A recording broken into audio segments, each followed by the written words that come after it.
예, 감사합니다. 예수님 부활 후 꼭 기억해야 될 말씀들, 오늘 세 번째 시간으로 하나님의 말씀을 전하게 되었습니다. 여러분, 다락방에서 하신 마지막 설교, 우리 예수님께서 마지막 하신 설교이기 때문에 유언과도 같은 설교이고 굉장히 중요한 설교다라고 하는 것을 우리가 먼저 기억을 하면서, 예수님 부활 후 우리가 꼭 기억해야 될 말씀, 그러니까 오늘 우리들이 기억해야 될 말씀이 무엇인가, 이걸 우리에게 알려주시는 말씀이 이제 요한복음에 나와 있는 16장에 나와 있는 그 예수님의 그 설교입니다. 그러면 이제 주님은 부활 이후에 어떠한 일들이 일어나게 될 것인가, 우리들에게 어떠한 일들이 일어나게 될 건가, 세 가지입니다. 미움을 당한다. 그 다음에 두 번째로는 출교당한다, 순교를 한다. 그러니까 미움을 당한 것도 사실 힘든 일인데, 당시 그 유대교에서 이제 출교를 한다, 출교당한다라고 하는 것은 더욱더 힘든 일이었습니다. 모든 게 이제 단절되기 때문에, 사회생활할 수 없을 정도로 이제 단절이 되어버리기 때문에. 그 다음에 이제 더 무서운 것은 순교한다는 거죠. 죽는다는 거죠. 그래서 우리 예수님께서 이렇게 될 때에 믿는 사람이 있겠느냐, 너희들이 복음을 전했을 때 그 믿는 사람들이 진짜 있겠느냐, 그러나 염려하지 말라, 오직 믿는 사람이 있고 믿는 사람만이 남게 될 것이라는 거예요. 여러분, 우리가 믿는 사람들이 남게 된다라고 하는 거죠. 그런데 이제 걱정하게 되겠죠. 우리가 미움을 당하고 출교당하고 순교하고, 그런데 그러니까 근심을 할 수밖에 없어요. 우리 사람이기 때문에요, 근심할 수밖에 없거든요. 그런데 우리 예수님께서는 그 다음에 하셨던 말씀이, 그래도 너희들 걱정하지 말라는 거예요. 걱정하지 말라, 성령을 내가 너희들에게 보내주겠다. 여러분, 지금까지는 내가 너희들과 함께 있었기 때문에 내가 너희들을 지금까지 보호해 주었지만, 그러나 내가 떠나가게 되면 너희들을 보호해 줄 자가 아무도 없지 않느냐. 그래서 너희가 근심할 수 있고 염려할 수 있지만, 그러나 걱정하지 말라, 나보다 더 강력한 성령님을 내가 너희들에게 보내줄게. 내가 하늘로 올라가야 성령이 오시게 될 거야. 그러므로 성령이 오시는데, 성령이 오시게 되면 세 가지를 말씀을 해주고 있습니다. 근심이 있겠으나 그 근심이 변하여 기쁨이 될 거라는 거예요. 그 다음에 두 번째로는 그 기쁨은 그 누구도 빼앗을 자가 없다는 거예요. 그리고 세 번째로는 나의 이름으로, 즉 예수님의 이름으로 구하라는 거예요. 그리하면 기쁨이 충만하게 될 거라는 거예요. 그러니까 오늘 우리들이 이 두 가지의 말씀들을 우리가 이제 생각을 이제 지금까지 했습니다. 지금까지 내가 너희들과 함께 있을 동안에는 참으로 내가 너희를 보호했지만, 앞으로는 더욱 강력한 성령, 더 강력한 힘을 가지신 성령이 너희들을 보호해 주게 될 것이기 때문에 너희들이 근심할 필요가 없어, 이렇게 말씀을 해주고 있어요. 그러므로 지금 오늘 우리들은 성령 충만을 받아야 될 줄로 믿습니다. 성령이 우리에게 이미 임한 줄로 믿습니다. 그러므로 그 성령에 의지해서 이제 우리가 해야 될 게 바로 뭔고 아니요, 주의 이름으로 간구하고 구하는 거예요. 여러분, 늘 기도하는 은혜가 있기를 원합니다. 평안할 때도 기도해야 되고요, 시험 들었을 때도 기도해야 되고요, 어떤 문제가 있을 때에도 기도하시기를 바랍니다. 기도하면 우리 하나님께서 우리의 인생의 길을 이끌어 주신다는 거예요. 여러분, 무엇이 행복인 줄 아십니까? 물질이 많은 게 행복이 아니에요. 하나님이 이 시간 나와 함께함이 행복이에요. 그 하나님이 우리와 함께 하시면 못할 일이 없는 거예요. 그리고 나서 이제 오늘 우리에게 마지막 설교, 이 마지막 부분이에요. 25절로부터 33절에 있는 이 말씀을 이제 읽어 봉독해 드렸는데요, 우리 이 말씀을 생각을 하려고 하는데, 세 가지입니다. 내가 너희를 사랑한다는 거예요. 너희를 사랑한다. 두 번째로는 담대하라. 세 번째로는 승리한다는 거예요. 여러분, 우리가 이 세상에서요, 가장 듣고 싶어 하는 말이 하나가 있다라고 하면 사랑한다는 이야기예요. 여러분, 사랑하면 모든 문제가 해결되게 될 줄로 믿습니다. 그래서 우리 예수님께서 이 세상을 떠나 아버지께로 다시 가시면 제자들만 남게 되는데, 남아있는 제자들을 어떻게 보호하고 승리하게 하실 것인가를 이제 알려주고 있습니다. 여러분, 이 말씀은 오늘 우리에게도 그대로 적용되어 있는 이러한 말씀이기 때문에 중요한 말씀이에요. 우리도 오늘 주신 이 말씀을 우리가 기억을 해야 됩니다. 이 말씀으로 우리가 승리해야 되겠는데요, 다락방 광야의 말씀에서 제자들이 주님이 죽으신다고 하는 말을 들었을 때에 너무너무 불안한 거예요. 야, 우리 주님이 이 세상을 떠나버리며 우리들이 꿈꾸었던 나라, 하나님의 나라가 언제 이 이스라엘 땅에 임하게 될 것인가? 그때까지도 이 이스라엘, 이제 예수님의 그 제자들이 이스라엘이 회복이 되는 때가 바로 이때입니까? 뭐 이런 걸 이제 물었던 거예요. 로마의 그 식민지 아래에 있었기 때문에 자유를 찾고 나라를 찾고 국권을 회복하는 그 일을 우리 예수님이 하실 줄 알았던 거예요.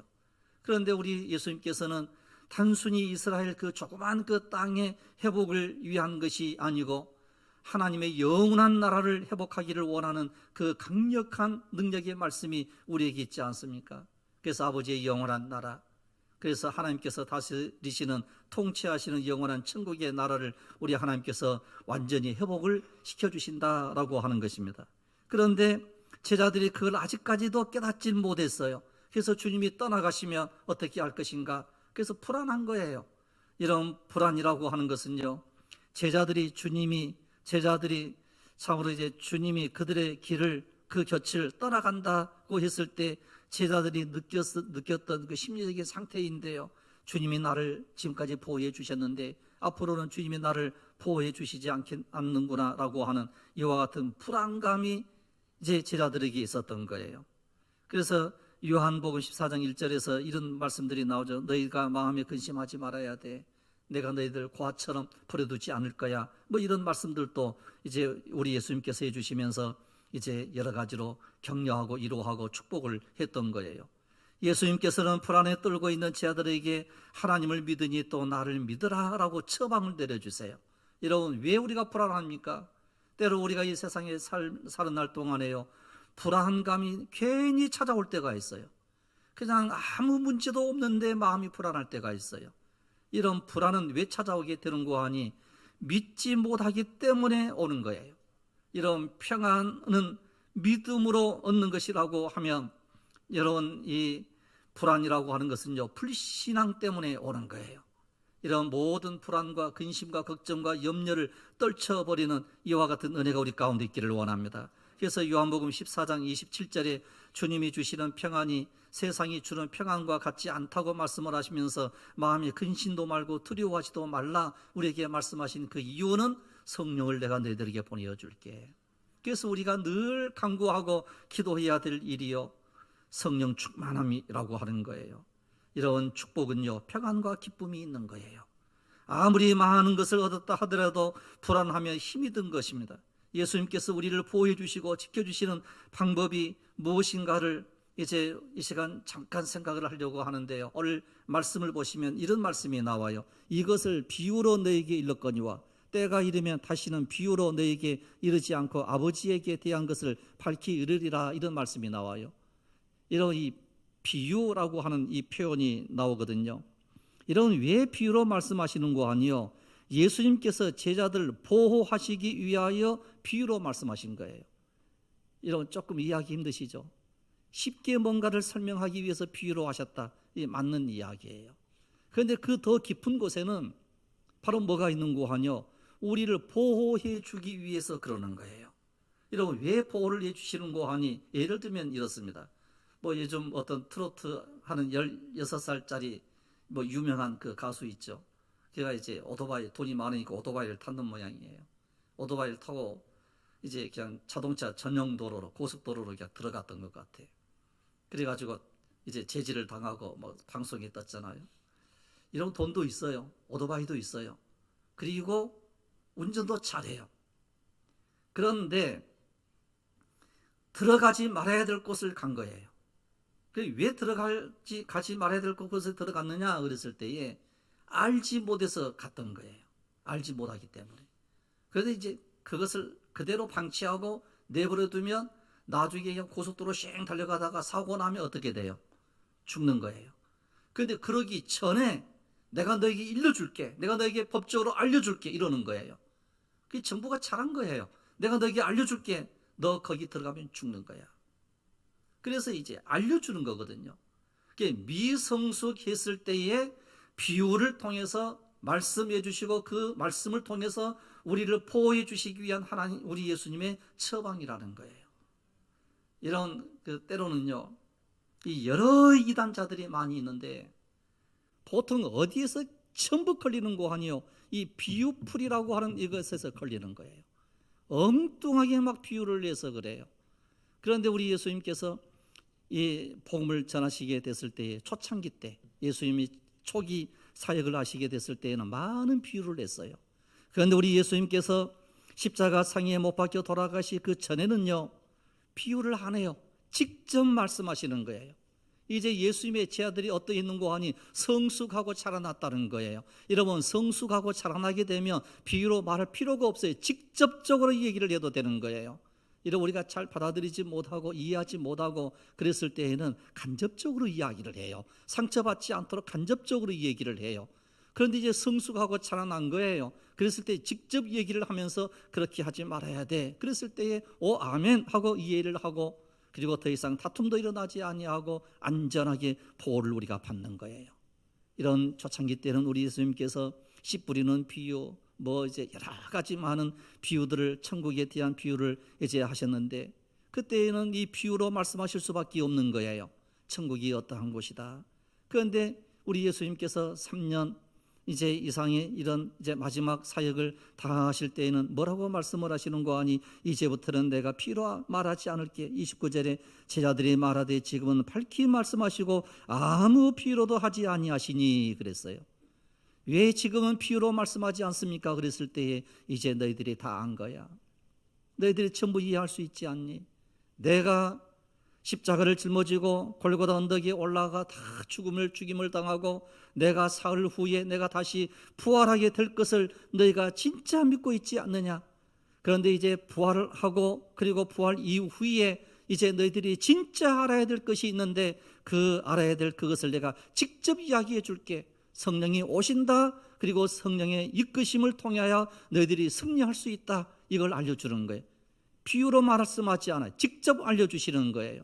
이런 오늘 우리들도 역시 마찬가지로 우리 예수님께서 지금 말씀하시고 있는 이 말씀을 우리가 직접 듣는 은혜가 있기를 원합니다. 그래서 요한복음 16장 29절로 30절에 이렇게 기록을 하고 있죠. 제자들이 말하되 지금은 밝히 말씀하시고 아무 비유로도 하지 아니하시니 우리가 지금이야 주께서 모든 것을 아시고 또 사람의 물음을 기다리시지 않는 줄 아나이다. 이로써 하나님께로부터 나오심을 우리가 믿사옵나이다. 예수께서 대답하시되 이제는 너희가 믿느냐, 이렇게 말씀을 하세요. 이런 전에는 비유로 얘기를 했어요. 왜? 예수님 제자를 불렀는데 그 제자들이 예수님을 떠나가 버릴까 두려워서. 떠나가 버리면 죽는 거거든요. 우리가 주님 떠나면 죽는 거예요. 그래서 우리 예수님께서 때로는 이제 비유로 말씀을 하시며 내가 너희들 이렇게 보호해주고 있는 거야. 너희들이 말씀을 세게 해야 돼. 그러다가 제자들이 점점 성숙하고 자라나고 하나님께로부터 오신 주님이신 줄 그때야 비로소 알았던, 이때야 비로소 알았던 거예요. 그래서 우리 예수님께서는 이제부터는 비유로 말하지 않고 직접 말할게. 그래서 너희들이 이해할 수 있지? 그랬을 때 예수님의 제자들이 아멘 했던 거예요. 예, 이제는 우리가 알아들을 수 있습니다. 예수님의 제자들이 예수님과 함께 있었을 때에 주님이 말씀하셨는데 그때는 처음에는 초창기 때는 못 알아들었던 거예요. 그런데 이제 최후의 만찬을 통해서 마지막 설교를 통해서 예수님의 제자들이 알아듣기 시작을 해요. 그런데 이때까지도요, 사실은 미성숙했어. 이때까지도. 그런데 믿기는 믿었던 거예요. 이런 마가복음 4장 10절에 이런 말씀이 나옵니다. 마가복음 4장 10절에 예수께서 홀로 계실 때에 함께 한 사람들이 12 제자와 더불어 그 비유들에 대하여 물으니 이르시되 하나님 나라의 비밀을 너희에게는 주었으나 외인에게는 모든 것을 비유로 하나니 이는 그들로 보기는 보아도 알지 못하며 듣기는 들어도 깨닫지 못하게 하여 돌이켜 제3을 얻지 못하게 하려 함이라 하시고 또 이르시되 너희가 이 비유를 알지 못할진대 어떻게 모든 비유를 알겠느냐. 이런 초창기 때에는요, 우리 예수님께서 모든 것을 비유로 말씀을 쉽게 해주셨는데 예수님의 제자들이 깨달아 알지를 못했던 거예요. 그랬을 때에 또 풀어주시면서 말씀해 주시고 그 말씀을 통해서 예수님의 제자들이 성숙하고 자라난 거예요. 이런 오늘 우리들도 말씀을 통하여 말씀을 들을 때 우리가 성숙하고 자라나는 은혜가 있기를 원합니다. 그래서 밤낮 자고 깨는 가운데에 이 복음의 말씀이 씨가 자라고 열매가 맺는 거예요. 우리도 알지 못하는 사이에 하나님의 말씀이 내 심령 속에 들어와서 우리의 신앙이 점점 자라나는 역사가 일어나게 될 줄로 믿습니다. 이런 하나님의 구원의 복음을 확실히 알려주시기 위한 순서 및 여러 가지 차례가 있는 거예요. 그래서 예수님께서 처음 사역하실 때에는 죽음, 부활, 십자가 이러한 말씀을 전혀 하지 않았어요. 왜? 보호해 주시기 위해서. 그래서 이런 만약에 내가 죽는다 그러면 예수님의 제자들이 죽어버릴 예수님을 내가 뭐하러 따라가? 그리고 따라가 버렸을 것 아니에요. 부활 그러면 이렇게 생각했을 거예요. 부활이 뭐지? 부활이 뭐야? 뭐 그랬을 거예요. 그런데 우리는 이제 알잖아요. 독생자 예수 그리스도가 이 땅에 오셨고 우리를 위하여 죽으셨고 부활하셨고 또 부활하신 예수 그리스도를 우리가 믿고 그랬을 때 신앙의 수준이 점점 높아지는 거예요. 그러면 최고의 신앙의 수준이 바로 무엇인가라고 할 때 십자가와 부활이며 성령의 이끄심대로 살아가는 거예요. 이런 이제 오늘 우리들은요 세상의 여러 가지 풍조에 따라 이끌려 사는 자가 아니고 십자가를 바라보며 부활의 소망을 가지고 성령이 이끌어 주시는 대로 살아가는 것이 최고의 신앙의 수준의 단계인 줄로 믿으시기를 바랍니다. 그래서 우리는 날마다 성령이 오늘 또 우리를 보호해 주시고 우리를 이끌어 주십시오.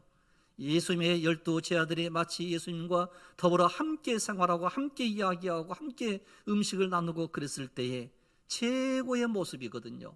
최고로 안전한 모습이고 최고의 행복한 모습이에요. 마치 어린 아이들이 부모의 손을 잡고 가면 무서울 게 없어요. 그 어느 곳에든지 갈 수 있는 게 부모의 손만 잡으면 부모 아빠가 최고예요. 엄마가 최고예요. 어디를 가든지 그러는 거예요. 이런 오늘 우리들은 마치 어린아이와 같아서 예수님의 손을 붙잡고 가면 성령의 이끄심만 우리가 따라간다라고 하면 우리는 안전하게 될 줄로 믿습니다. 그래서 성령이 오시면 참으로 이제 어떠한 일들이 일어나게 될 것인가 이걸 우리에게 보여주고 있는 내용의 말씀이 요한복음 14장 26절로 27절에 우리에게 말씀을 해주시며 설교한 내용들이에요. 요한복음 14장 26절 27절을 보시면 보혜사 곧 아버지께서 내 이름으로 보내실 성령 그가 너에게 모든 것을 가르치고 내가 너에게 말한 모든 것을 생각나게 하리라. 평안을 너에게 끼치노니 곧 나의 평안을 너에게 주노라. 내가 너에게 주는 것은 세상이 주는 것과 같지 아니하니라. 너희는 마음에 근심하지도 말고 두려워하지도 말라. 이런 우리가 참으로 근심하지도 말고 두려워하지 않는 은혜가 우리 가운데 있기를 원합니다. 이런 우리가 이 세상 살다 보면요 여러 가지 근심이 있어요. 때로는 두려움도 있어요. 어떤 사업을 벌여놓고 난 다음에 이것이 성공할 것인가 아니면 실패할 것인가 뭐 여러 가지 이제 시험을 봐놓고도 내가 통과할 것인가 통과하지 못할 것인가 이런 염려가 있고 근심이 있고 그러는 거예요. 그러나 성령은 우리들을 이끌어 주시는 거예요. 이런 우리 인생 속에 성령이 우리를 이끌어 주시기를 원합니다. 성령의 이끄심이 있으면 우리는 안전한 거예요. 보호를 받는 거예요. 성령이 우리를 가르치시고 생각나게 하셔서 평안을 주신다. 그러므로 근심하지 말라 두려워하지 말라는 거예요. 이런 우리가 이 세상에 사는 날 동안요 이 말씀의 은혜가 우리 심령 속에 가득히 채워지기를 원합니다. 어떠한 일이 있든지 우리 하나님께서 모든 근심을 거두어가 주십시오. 간절한 기도가 이 시간 우리의 귀한 기도가 되기를 원합니다. 그래서 이제 성령의 그 오순절 강림의 역사가 일어나게 됐을 때 두려움이 사라졌어요. 전에는 무서워서 벌벌 떨고 있었는데 두려움이 사라졌어요. 제자들이 막 담대해졌어요. 그래서 예루살렘 시내 거리에 나가가지고 복음을 전하기 시작을 했을 때에 하루에 수천 명이 함께 예수 믿어 구원 얻는 놀라운 역사들이 일어났던 게 초대교회의 역사예요. 귀신이 쫓겨나고 병든 자가 고침을 받고 그리고 말씀을 통하여 수천 명이 회개하고 주님께 돌아와 새로운 예수의 공동체가 완벽하게 세워진 거예요. 즉 교회가 세워지기 시작을 한 거예요. 그러면 우리는 이제부터 무엇을 하여야 믿음으로 승리할 수 있을 것인가? 이제 우리가 해야 될 일이 있다라는 거예요. 그래서 첫째는 너희가 내 이름으로 구할 것이요 그랬어요. 그러므로 기도하라는 거예요. 우리가 늘 기도하는 은혜가 우리 속에 있기를 원합니다. 이런 기도에는요 반드시 능력이 임하게 될 줄로 믿습니다. 이번 그 시찰에 봄 사경회를 이제 했는데 호남신학대학교 총장이신 그 최흥진 그 총장님이 오셔가지고 말씀을 전했는데 저는 계속 강조한 게 그거예요. 이제 기도하는 거. 여러분 사실 요즘 그 신학대학이 됐든 일반 대학이 됐든 제일로 큰 문제가 뭔고 하뇨? 학생 수가 없는 거. 그러다 보니까 재정적으로 굉장히 힘들고 어렵거든요. 신학대학교는요 더 그래요. 더 그럴 수밖에 없어요. 그런데 그때마다 기도할 때마다 하나님께서 그냥 그 발전 기금을 어디에서 모르게 다 들어오더라 그런 고백을 해요. 이런 진짜 그렇습니다. 그러면서 이번 여러 가지 큰 사업도 하게 되었다 이런 이제 간증을 이제 들을 수 있었어요. 이런 기도 이외에는 능력이 나갈 일이 없어요. 이런 기도할 때 능력이 나가게 될 줄로 믿습니다. 기도할 때 문제가 해결되게 될 줄로 믿습니다. 기도할 때 능력이 우리 속에 일어나게 된다는 사실을 우리는 기억을 해야 돼요. 그래서 그 날에는 너희가 내 이름으로 구할 것이요 내가 너희를 위하여 아버지께 구하겠다 하는 말이 아니니 그랬어요.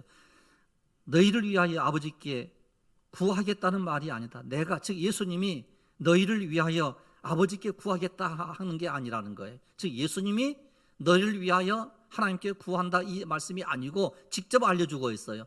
너희가 예수님의 이름으로 누구에게 간구하라고요? 하나님께 간구하라는 거예요. 너희가 예수 그리스도의 이름으로 하나님께 간구하라는 거예요. 그리고 우리는 뭐 할 수 있어요? 기도할 수 있어요. 여러분 우리는요 끝까지 할 수 있는 게 뭐라고요? 기도는 끝까지 할 수 있어요. 입으로 중얼중얼 거리지 않는다 하더라도요 우리가 병석에 누워있다 할지라도 끝까지 기도할 수 있는 능력이 있는 게 마음으로 기도할 수 있잖아요. 병석에 누워서도 기도할 수 있고요 어디에서든지 기도할 수 있는 거예요. 이런 기도의 능력이 우리에게 있을 때 성령은 크게 역사하게 될 줄로 믿습니다. 기도할 때 무기력해지지 않는 거예요. 기도의 힘이 여러분들 가운데 임하기를 원합니다. 이런 복음서에 즉 마태마가 누가 요한복음서를 보시면 우리는 예수님과 함께 있을 때 제자들이 기도했다는 기록을 거의 찾아볼 수가 없어요. 제자들이 하나님께 기도했다, 뭐 마가가 기도했다, 마태가 기도했다, 요한이 기도했다 이런 내용들이 안 나와요. 그러죠. 성경을 보시면 제자들이 기도했다는 말이 안 나와요. 누구만 기도했다고요? 예수님만 기도했다 이렇게 나와요. 신기해요. 진짜 이상하잖아요. 그런데 우리 예수님께서 마지막 설교 때 강력하게 예수님께서 기도를 가르쳐 주고 있어요. 물론 이제 주님 가르친 기도를 통해서 너희들이 이렇게 기도해야 돼 이렇게 이제 기도하도록 가르쳤는데 예수님의 제자들이 직접 기도했다라고 하는 어떤 기사가 안 나와요. 그런데 여기에서 우리에게 너희들 기도해야 돼 이렇게 우리에게 가르쳐 주고 있는 거예요. 이런 우리에게 가장 중요한 것이 기도인 것입니다. 예수님께서 우리가 기도하면 무엇이나 응답받게 된다고 몇 번이고 강조해서 말씀을 이제 하고 있는 거예요. 그 다음에 두 번째로는 32절에 있는 이 말씀인데 아버지께서 나와 함께 계시느니라 그랬어요. 이런 이제 우리 예수님께서 우리와 이제 함께 계셔 주신다라고 하는 이 말씀이요 너무나도 귀중한 말씀이에요. 그래서 33절에 이제 이렇게 말씀을 하세요. 32절, 33절 보시면 이것을 너에게 이르는 것은 너희로 내 안에서 평안을 누리게 하려 함이라 그랬어요. 이게 결국 우리 예수님께서 항상 우리와 함께 있겠다라고 하는 이와 같은 말씀을 우리에게 해주시면서 이제 너희로 내 안에서 평안을 누리게 하려 함이라 이와 같은 말씀을 우리에게 하고 있는 거예요. 그런데 왜 우리에게 평안을 주시는가? 왜 평안을 주실 수밖에 없는가? 이런 우리 이때의 이 제자들은요 예수님을 버리고 다 떠나버렸어요. 배신하고 떠나버리고 흩어져 버리고 십자가 상에 못 박혀 돌아가실 때에 흩어져 버리는 거예요. 32절을 보시면 보라 너희가 다 각각 제 곳으로 흩어지고 나 혼자 둘 때가 오나니 벌써 왔다 이렇게 말씀을 하세요. 그러면서 뭐라고 말씀을 하시는 거 아니에요? 그러나 내가 혼자 있는 것이 아니라 아버지께서 나와 함께 계시느니라 그랬어요. 아버지께서 나와 함께 계신다는 거예요. 그런데 제자들이 양심이 있으면 죄책감 느낄 것 아니에요. 예수님이 혼자 십자가에 매달려 돌아가시는데 제 아들이 전부 도망가 버렸어요. 그런데 다시 저들이 부활하신 예수님을 만나 뵙고 다시 저들이 예루살렘으로 올라왔거든요. 그랬을 때에 진짜 사람이라고 하면 죄책감이 있겠어요, 없겠어요? 죄책감이 있을 수밖에 없거든요. 그래서 우리 예수님께서 부활 이후에 너희들이 해야 될 일이 하나가 있다. 너희들이 죄책감 갖지 말고 내가 너희들에게 평안을 줄게. 너 이 말씀 기억해야 돼 라고 하는 거예요. 여러분, 우리가 예수 믿다가요, 때로는 신앙생활을 거절할 때 있거든요. 교회를 떠날 때도 있거든요. 지금도 역시 마찬가지로 교회 나오지 않는 사람들이 참 많이 있거든요. 그 사람들에게 들려주셨던 말씀이 이 말씀이에요. 다시 돌아와야 돼. 다시 예수 믿어야 돼. 이렇게 해주시는 거예요. 이런 창세기 42장 21절을 보시면 그들이 서로 말하되 우리가 아우의 일로 말미암아 범죄하였도다. 그가 우리에게 애걸할 때 그 마음의 괴로움을 보고도 듣지 아니하였으므로 이 괴로움이 우리에게 임하도다 그랬어요. 팔아버리고 요셉을 팔아버리고 웅덩이에 빠뜨리고 죽이려고 했었을 그때 괴로움이 있었던 거예요. 그러나 이 요셉이 애굽 총리가 된 것을 알고 형들이 얼마나 놀라웠겠어요.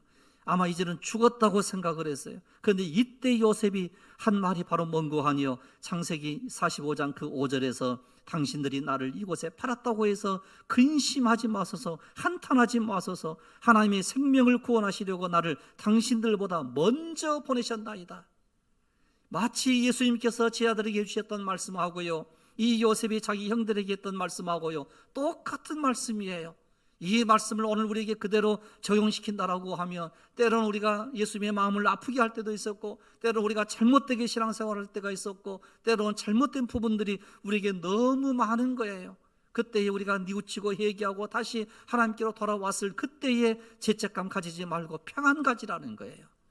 이러면 어떠한 경우에 처하든지 주께서 주시는 평안함이 오늘 여러분들 가운데 임하기를 원합니다. 그 평안이 우리에게 있으면요 승리한다는 거예요. 그래서 때로는 우리가 실수하고요, 때로는 잘못된 여러 가지 부분들이 설사 있다 할지라도 그것 때문에 괴로워하지 말라는 거예요. 우리가 죄 한 번 지었다고 해서 그 죄책감으로 인하여 그것 때문에 힘들어하거나 그것 때문에 괴로워하지 말라는 거예요. 우리가 다시 뉘우치고 회개하고 하나님 붙잡고 기쁨을 가지고 평안을 가지고 너희들이 반드시 뭐 해야 된다고요? 승리해야 된다는 거예요. 이런 믿음으로 승리하는 은혜가 있기를 원합니다. 그 마지막 세 번째로는요, 담대하라 이렇게 말씀하셨어요. 왜? 우리 예수님이 이 세상을 이겼기 때문에. 그러면 이 말씀의 의미는 어떤 말씀인고 하니요, 예수님과 나와 묶였다는 뜻이에요. 성령이 나를 묶어주셨다는 거예요. 믿습니까? 성령님과 내가 묶여졌다, 혹은 하나님과 혹은 예수님 혹은 나와 이렇게 묶여졌다라고 했을 때에는 내가 이끌고 가는 자가 아니에요. 즉 내가 힘이 없어요. 예를 들면 이렇습니다. 이제 우리가 이제 야외 예배를 드리면 이제 레크레이션도 하고 때로는 이제 간단한 경기도 하고 막 그러잖아요. 그런데 그때 재밌는 것 가운데 하나가 뭔고 하니 발을 묶고 달리는 거예요. 그러죠. 그런데 어떤 사람이 힘이 세고 어떤 사람이 힘이 약해요. 그러면 누구에게 힘을 맞춰야 돼요? 약한 자에게 힘을 맞추는 거예요. 그래야 걸어갈 수 있어요. 이런 우리 예수님은요, 우리에게 맞춰가지고 우리를 이끌어 주세요. 그러면 그 이끌어 주시는 대로 따라만 가면 되는 거예요. 그러면 반드시 승리한다는 거예요.